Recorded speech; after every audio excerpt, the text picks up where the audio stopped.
Nous avons eu à recevoir un financement de AWDF vraiment qui nous a permis de dérouler des actions de renforcement de capacité, des actions de sensibilisation sur les violences sexuelles, mais spécifiquement sur la loi criminalisant le viol et la pédophilie qui a été promulguée et votée en 2020. Pour la première phase, nous avons fait des activités ici au niveau de Dakar.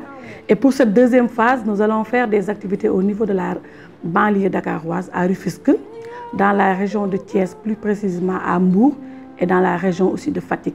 Là, nous allons aller à la base, nous allons retourner à la base.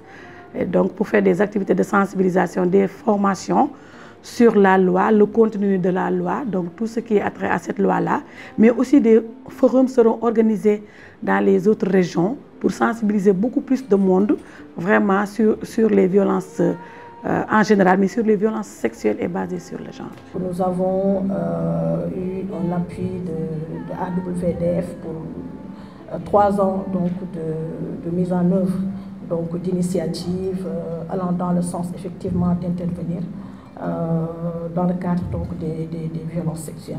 Au niveau de Jigéen Sénégal, pour parler exactement de ce que nous faisons, nous travaillons dans tout ce qui est VBG comme toutes les autres organisations, mais avec une approche féministe.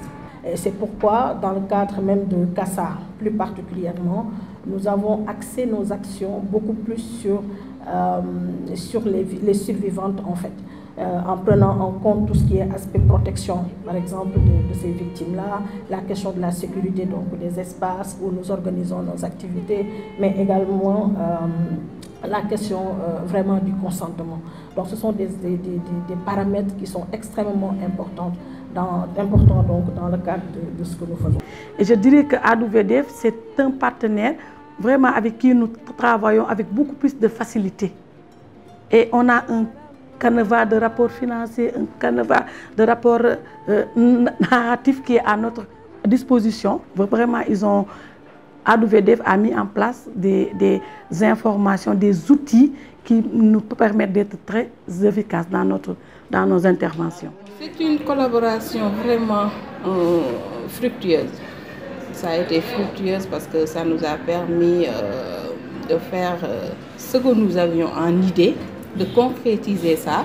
Elles nous ont vraiment accompagnés à réussir à exécuter toutes nos activités concernant ce projet-là. C'est un partenaire avec qui il est facile de travailler, qui est très à l'écoute des préoccupations de l'AJS, qui nous donne la possibilité de prendre en charge véritablement les questions qui sont vraiment l'ADN de l'AJS et qui sont les questions liées aux violences basées sur le genre.